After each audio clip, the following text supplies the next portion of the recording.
अगली अहम खबर आपके सामने, अमेरिका यूरोप में तैनात करेगा न्यूक्लियर हथियार। ये अहम खबर देखिए, दिसंबर तक तैनात हो सकता है खतरनाक ग्रेविटी बॉम्बर। पॉलिटिको के हवाले से यह बहुत बड़ी खबर है। America upgraded B-6112 gravity bomber को करेगा तैनात। पुराने हथियारों के लिए को नए हथियारों से रिप्लेस करेगा अमेरिका। B-6112 ग्रेविटी बॉम्बर, इसकी खासियत और इसकी तैनाती, क्या ये भी डिस्प्ले के लिए दुनिया के सामने रखा जा रहा है? ये लो मंडी में एक और तैयार है, इसको भी खरीदना हो कपिल सर, तो ये भी तैयार है क्या? नहीं, डिस्प्ले नहीं है भाई। अब उसको बॉम्बर को बनाएगा कौन? अमेरिका की आर्मामेंट कंपनियां बनाएंगी। उसके हथियार कौन बनाएगा? आर्मामेंट कंपनियां बनाएंगी। तो ये तो अच्छा व्यापार है इनका।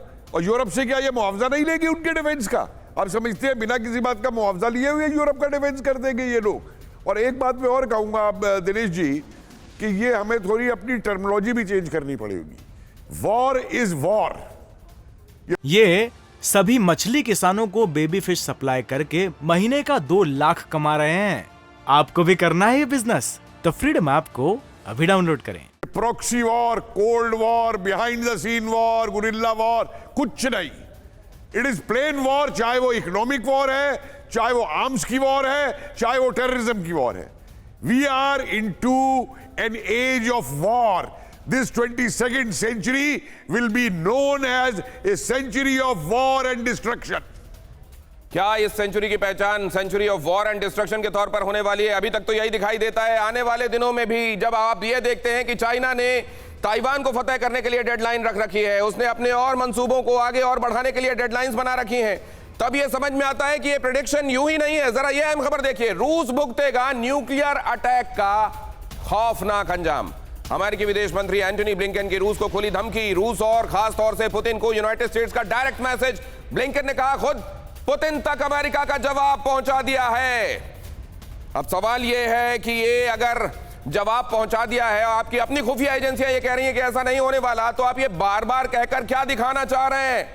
जनरल दत्ता, एक कमेंट आपका जल्दी से इस पर। उनकी खुफिया एजेंसियां अमेरिका क्या धमकी देगा रूस को? क्या अमेरिका को मालूम नहीं कि अगर रूस ने काउंटर उसका कर दिया तो उनका क्या असर होने वाला है? कोई अमेरिका की बड़ी सिटी बचने नहीं वाली है। तो क्या अमेरिकन अपनी जिंदगी यूक्रेन के लिए खफा करना चाहते हैं क्या? तो ये तो कहने की बात है। अमेरिका तो 1950 से डरा आ रहा है, पहले सोवियत यूनियन से, उसके बाद रूस से, कि कहीं न्यूक्लियर अटैक ना हो जाए। आपको पता होगा क्यूबन क्राइसिस, उसके बाद म्यूचुअल एश्योर्ड डिस्ट्रक्शन का, उसके बाद कितनी ट्रीटीज हुई, वो डर तो खत्म नहीं हुआ आज तक। तो अभी कहां से नया खौफ पैदा करेंगे रूस के लिए? उनको अपने आप भी डर लग रहा है। पूरी रशियन अमेरिकन पॉपुलेशन आज के दिन में डरी हुई है। नहीं, लेकिन सर आपने क्यूबन क्राइसिस का हवाला दिया। क्यूबन क्राइसिस के समय एक बातचीत का चैनल खुला और फिर आखिरकार वो जो टेंशन बन रहा था वो डिफ्यूज हो गया। इधर अमेरिका के और रूस के बीच में कुछ बातचीतें हुई हैं, क्या उस तरीके की कोई एनालॉजी ड्रॉ की जा सकती है और क्या टेंशन डिफ्यूज करेगा? आशीष, ये सवाल आपके पास लेकर आने वाला हूं, लेकिन पहले अहम खबर। रूस यूक्रेन जंग के बीच ISW की रिपोर्ट में बड़ा दावा, अब किसी तरह की बातचीत नहीं करना चाहते पुतिन। हाल में पुतिन के बयानों से मिले संकेत, यूक्रेन से किसी भी हाल में जीत चाहते हैं पुतिन, कीव में जल्द शासन परिवर्तन चाहते हैं पुतिन। अब वो खुद बात नहीं करना चाहते। पुतिन पहले ये इशारा कर रहे थे कि मैं बात करना चाहता हूं, ज़ेलेंस्की ने कहा रूस में बात होगी लेकिन पुतिन से नहीं। आशीष, इसके मायने ये है कि अब वॉर और लंबा खिंचेगा। ज़ेलेंस्की ऑलरेडी कह चुके हैं कि वो इस स्टेज में, जब उनके पास काफी कुछ बार्गेन करने के लिए नहीं है, बार्गेन वैल्यू केवल और केवल रशिया के पास में है। LPR, DPR, ज़ेपोरेजिया और खेरसॉन के पॉइंट ऑफ व्यू, जहां पे पॉलिटिकल रेफरेंडम कराए गए, इनके पास, रशिया के पास काफी कुछ है बार्गेन करने के लिए। ज़ेलेंस्की के पास नहीं है। वो कह चुके हैं कि मुझे बात नहीं करनी है अभी, यानी कि अब दोनों तरफ से बातचीत जल्द और ज्यादा नहीं हो रही है। युद्ध लंबा खिंचेगा। और जब विंटर्स आ रहे हैं ना दिनेश जी, तब आप लिख के लीजिए कि ये तो वो समय है जब व्लादिमीर पुतिन अगले 5 महीने तक बिल्कुल भी बात नहीं करना चाहेंगे, क्योंकि उन्हें एक एनर्जी को जो उन्होंने वेपनाइज किया है, अपर हैंड मिलेगा उन्हें। राइट। तो ये ठंड की वजह से आने वाले दिनों में समीकरण ये बता रहे हैं कि अब पुतिन का चुप रहना, किसी से बात नहीं करना और सामरिक रूप से अपने आप को आगे ले जाना, यही उनके लिए मुफीद होने वाला है। लिहाजा वो इसको एक्सप्लॉइट करेंगे।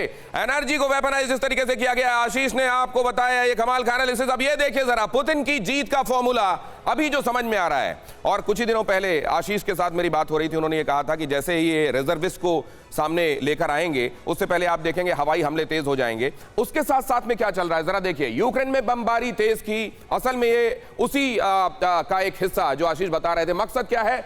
ज़ेलेंस्की को घुटने पर लाना, एटमी ड्रिल से पश्चिम को लगातार डराना। ये ग्रोम में आप देख रहे हैं, ग्रोम के दौरान ये तीनों जगहों से पॉसिबल अटैक, जल से, थल से,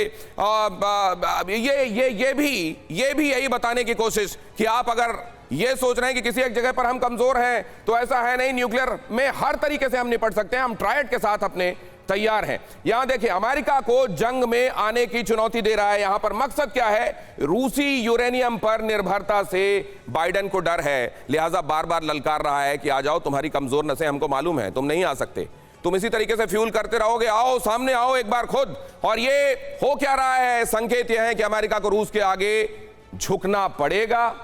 ठंड आने के बाद ये पॉसिबिलिटी और ज्यादा बढ़ जाएगी, जैसा आशीष बता रहे हैं। रिजल्ट क्या है? पुतिन की जीत करीब करीब तय हो जाएगी। क्या इसका इस तरीके का इंटरप्रिटेशन किया जाना चाहिए, या असल में ये वो इंटरप्रिटेशन है जो रशिया को इस मामले में जीतते हुए देखना चाहते हैं? ये उनका नजरिया है। बहुत जल्दी से समझना चाहता हूं कपिल कुमार सर आपसे। देखिए, मुझे तो ये लग रहा है दो पहलवान अखाड़े में खड़े हैं, दोनों दूसरे को आंखें दिखाते हैं, एक दूसरे से हाथ चलाते हैं और थोड़ी देर बाद मुस्कुरा के कहेंगे अरे छोड़ो यार, क्या लड़ना, हाथ मिलाओ, जो हमें अचीव करना था, बहुत पैसा आ गया, बहुत लोगों ने टिकट कहाँ में पैसा दे दिया इस कुश्ती को देखने का, बहुत इसके अंदर सेटल हो गया। अल्टीमेटली यही होना है। और नहीं तो जो मैंने बता दिया है कि इस अगर युद्ध छिड़ता है तो तीसरे युद्ध का जो निर्णय होगा, तीसरे विश्व युद्ध का, मैं चौथे की बात नहीं कर रहा हूं, तीसरे विश्व युद्ध का निर्णय ये होगा कि भैया किस देश के बाद पत्थर ज्यादा हैं और लकड़ी की वो डंडे ज्यादा हैं और आदमी ज्यादा हैं उनसे लड़ने के। चल, ये इन चीजों का जो दिखाई दे रहा है, उनका मकसद क्या ये है और उनका इंटरप्रिटेशन क्या ये है? आशीष, जल्दी से एक कमेंट आपका भी चाहूंगा, एक अहम खबर बताने वाला हूं उसके बाद।